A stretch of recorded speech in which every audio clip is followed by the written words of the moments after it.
Đài khí tượng thủy văn Nam Bộ và Tây Nguyên cho biết qua theo dõi trên ảnh mây vệ tinh, radar thời tiết, định vị sét cho thấy mây rông đang phát triển gây mưa rào và kèm theo rông.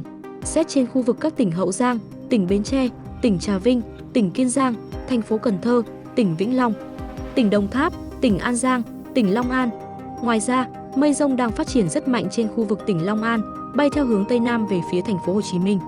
Tại thành phố Hồ Chí Minh, từ sáng sớm trời đã mù đen, mưa chuyển.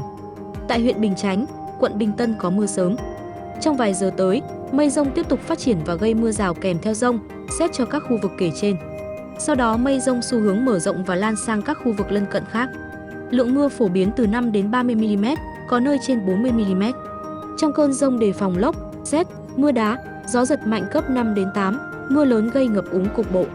Cơ quan khí tượng dự báo trong những ngày tới mưa ở Nam Bộ và thành phố Hồ Chí Minh sẽ gia tăng.